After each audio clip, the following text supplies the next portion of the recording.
man, I found this program. It's called, I think it starts with an E. Excel. It's been my best friend, man. Like I've done so much with Excel, it's ridiculous. And like just one of the things I've been playing around with is, like I don't have I have a way, I found a way to look up current customers and things like that. Yeah. But Excel's been my buddy, like it's been great for reporting. It's Hmm. and like I haven't had to learn a new program to kind of get it done. I mean, Yeah. there's so much information out there on YouTube about Excel. It's just Oh yeah. it's been great. I know that's not the optimal way, but it's what's working for me right now, until I can grow into something else, man. Oh yeah. Yeah, no, like the issue over here with using something like that is there's typically more than one decision maker. There's more than one department you're trying to get into, Yeah. right? So that's kind of like the problem. But like for instance, for you, if you can automate that, like so if you were to switch from Excel Yeah. and go with a CRM, it could be like um HubSpot, it could be like Zoho, it could be like something as easy as like MailChimp, right? There are ways to be able to put in the purchase information, but then on the back end, say you want to do a shout out for one of the holiday events coming up. Yeah. You just put in the template and then you put in the it's like a small little code snippet, but it takes the first name, puts it there, right? And automatically sends it, can customize in a sense, right? Hmm.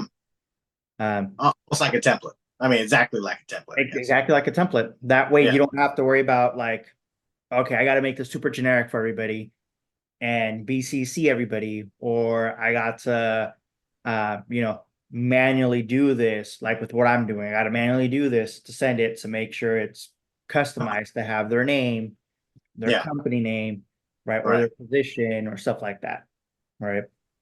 Yeah. Um, I guess the question is, does your company realize those downfalls, and are they still kind of, having the expectations of you having an actual CRM? I guess is the question. So the kicker is the marketing department has access to stuff like MailChimp and things like that for mailing campaigns, right? Okay. Um, but that's only for them, and you got to send like a special request, from my understanding so far, to like Yeah. use something in that respect. Right. Yeah. But, So half the people have the tools, and half the people kind of have to make up their own tools. oh, the marketing department's like I think 20 people. Geez. Wow. Okay.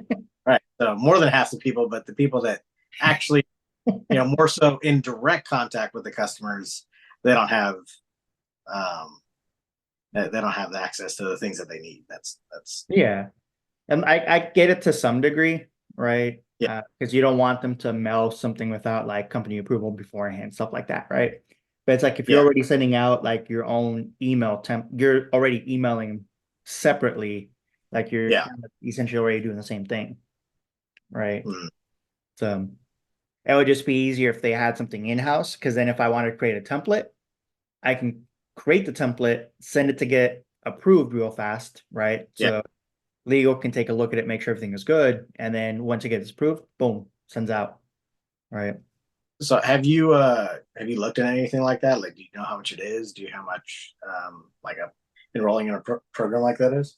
I mean, it all depends on who you use and what you're wanting out of it, right? If you want something simple as a mailing campaign thing, I mean, you can do like MailChimp or like Aweber, um, like, and obviously this is respectively speaking in software terms, right? Depending on num, all of them depend on two factors typically: number of contacts, number of email sent, Mm, right? So, like, depending on where you fall with those, if you're under a certain number of contacts, then you'll fall under a certain category as long as you keep the number of emails going out under X amount, right? Um, but like I think with Aweber for like a quarter, it's like starting at $50 or something like that. and that gives you, I think, like 10,000 emails and like I think it's 1,000 contacts. And then after Mm. that, it goes up if you have more, right? So it's more so about volume and what they're managing and Yeah. uh, how much information, I guess. Oh yeah. What's funny though is I was watching a video the other day and it was talking about having like some kind of CRM. So like if you have an actual CRM, typically for every dollar that you spend on the CRM, you could expect up to about $37 in return, right? Because it, especially on the marketing side, now you don't have to proactively constantly think. It's like, all right, these are the events for the year. Maybe you plan out what's actually going to go out, like say 3 to 5 weeks before the start of that event, right? Yeah. So that way you can get people in so that they know, like, all right, a week before the event, boom, and then the week of the day of the event, boom, right, and then reminder, and then from there, obviously, like if you have an e-commerce website, you can get more sophisticated, or if they visit your website, you can find out if they would visit like your social media pages, stuff like that. There are ways Yeah. to kind of like find that information so that it tracks. So, okay, Joey, you know, like the abandoned cart campaigns. Hey, Joey, Yeah. you still got time to check this out before prices go up. Yeah. All right, stuff like that. So, mhm. Yeah. Well, I mean, I, I don't know. I've been enjoying what Excel's been doing for me so far. I've been, kind of just taking the caveman way, I guess you can say, and Yep. man that way, which it's kind of good because it tells me what I need, and it tells me what exactly. I mean, what I'm missing from what I was used to. You know what I mean? Like, Yeah. I used to have a full blown CRM, and now I have nothing. And so you kind of go from one extreme to the next, and you understand, like, man, like, wow, I took all those things for granted, and I may not have used it to the fullest extent that I should have been, but Mhm. now where I'm stuck in the position where I had to do all these things, you know, by hand, I guess you could say, it just becomes tedious, and you're like, man, like this could be so much easier. And I don't know. I mean, I've been enjoying it. Have you messed with Power Automate at all? I have not. So Power Automate, I mean, it can do certain things, but I don't know coding or anything like that. So you got to have some kind of understanding of that, or just Google it and you can usually find it. But little things like taking things from an Excel and plugging them into a certain template, I'm sure you can be done with that. Mhm. Uh, but it's not as it's a whole program that's running on your computer versus something that's happening in the background at a Yeah. CRM. It ties up some of your resources. Yeah, but obviously having something is always better than nothing, right? Yeah. So, and don't get me wrong, Excel is really great for a lot of different kind of reportings, especially for, depending on the size of the company, right? Yeah. So that's where it can make a big difference because if you don't know what you're supposed to be looking at, if you can't tell what the reporting or what your reporting actually is, you can never forecast. You can't really plan, right? So that's where you have that being a little bit separate from your CRM. Because your CRM really you're not going to use for typically like sales reporting aspects as much Right. as for communication. Yeah. And activities, right? Activities that lead to results. Yeah. Uh, And then with some CRMs, you can tie it into reporting, right? Like Power BI pretty much is Excel, right? Have it tie in so that it can pull and you can be able to corroborate a lot of that so that you can see if a lot of these campaigns are working out in your favor, or if maybe you need to switch tactics a little bit. For me, like the biggest thing, especially since like a lot of the communication is phone calls, which obviously, how often do you answer phone calls from unknown numbers, right? Exactly, I'm the same way. Uh, but having like an email and the CRM, the beautiful thing about the CRM, when the email goes from the CRM, you can tell whether they opened it or not. hmm So hmm you can tell, all right, this subject line is getting a lot more opens than this subject line. So let me stick with this, right? And then you can tell which emails are getting more response rate because they're actually responding to it. Uh, some CRM goes super, super in where they can tell like how far you've read into the email or like where you're reading at when you're looking Wow. at it, right? So there's like a lot of stuff that you can get into, but Mhm. at the very core of it, the biggest thing becomes is the communication I'm sending getting me results, Right. right? Do I continue with that or do I need to switch it up to get the results I'm looking for? Yeah. So There's a, so I think it basically comes down to what's the behavior or the activity that you're focused on, how efficient or effective you are at that activity or behavior, and that will yield your results. That'll tell your yeah. results. So, I mean, essentially, you have to make sure that you have a, I guess, a well thought through behavior slash activity slash plan, however you want to name it. But it has to be well thought through. Then you have to execute it, right? And you're going to see Mhm. how well you can execute it in the real world, and that will basically tell you your results because results don't lie. Yeah. But what can happen is in between, you coming up with a plan and executing that plan. Some things change, right, and might Mhm. work out better in your favor or it may not.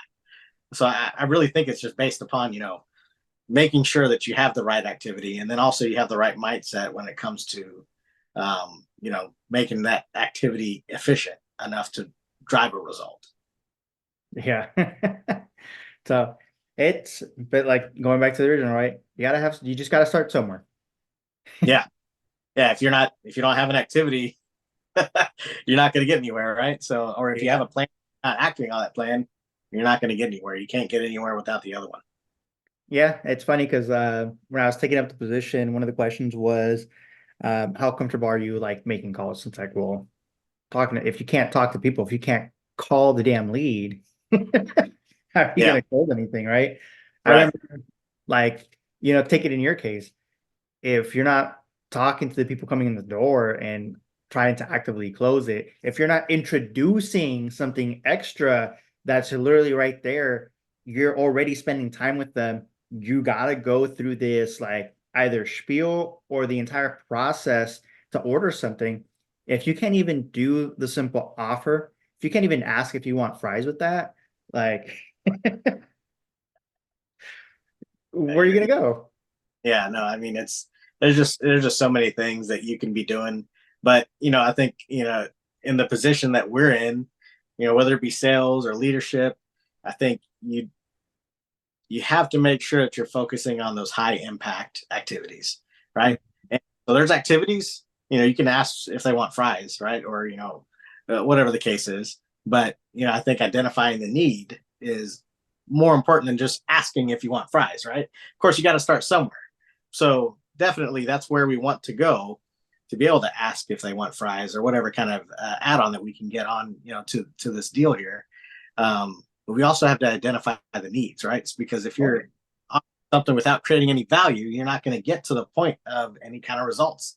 So, it's I definitely agree. You have to identify those high impact activities versus, what I like to do is like, man, like I kind of list them out and, I kind of go down the list. I'm like, well, no, this one doesn't necessarily get me to where I need to be.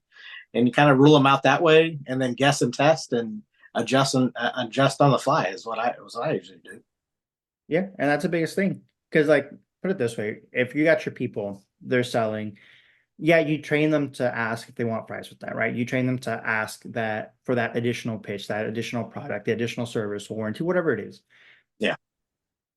They will start taking real-time feedback. And most of your like really good salespeople and your average salespeople will start to realize, well, when certain things happen in the interaction, this will work a lot better. So they start seeing that, and that's where your seasoned employees, that are like a good minimum 12 months to 24 months into that role start realizing, and they start picking up on those little things, and it's super easy, right? Yeah. Because now they've picked up on those small little cues that it's easy for them to pick it up and go. Where either your newer employees or there's employees that, and it comes down to training, right? Haven't been trained properly, so they don't have the motivation to want to learn. Well, yeah, they'll say it whenever they're getting, supervised. They'll say it whenever they know that you're being a hawk and watching over that. And, yeah, they might get that nut every once in a while, but they don't really care because it's not consistent for them, and they don't want to go through the trials and tribulations because they don't have that confidence in them that they can do it, because once again, they haven't had the proper training, or they haven't had somebody that shows that they care about them enough to want to train them and want them to become better at what they're doing. And that's where you have so much churn, and that also affects your customer scores, your customer interactions with you and the organization. Right. So tying that all back into a CRM, and I think that we're talking about having people in your book of business and making sure that you are doing those things to keep them, or to keep yourself top of mind when it comes to what you have to offer, right? There are certain kinds of high impact activities that you can use your CRM for to keep yourself top of mind. But, kind of like we're discussing, if you don't have a CRM in front of you, find a tool that you can use in place of that, right? Sign up for something free, or use a program that you're comfortable in using, right? I mean, it could be your notes app. Who knows? It could be a number of different things. There's a lot of different solutions that you can use without having to invest a lot of money into, delving into one of these companies. Of course, maybe that's where you want to go, but if you don't know what you need and know what you're trying to accomplish, then signing up for one of those companies may not even help you, right? So maybe starting out from nothing and kind of making notes of what it is that you envision the process to look like, I think will help identify what program will benefit you more so in the long run, and then you'll become more efficient at that process later down the road. Yep. Or you can just hire somebody who's already efficient in that. Yeah, there you go. I mean, honestly, it's one of the things I've always heard, man. Somebody's been in your seat, and somebody's done what you think you need to do, right? Mm-hmm. So if you kind of pick their brain and try and figure out what they've done to get where you want to go, maybe you can shorten that long marathon to a short walk to get to where you want to go. Yeah. So it's all good. You'll get there. Either that, or you're going to find yourself doing something different. Agreed. Yeah, you'll find out where you need to be. And that brings us to the end of today's Obvious Leadership episode. Remember, every great leader starts with one step, and you're already on your way. Small changes lead to significant impact. Until next time, keep leading with purpose, and remember that leadership is the key to unlocking extraordinary results.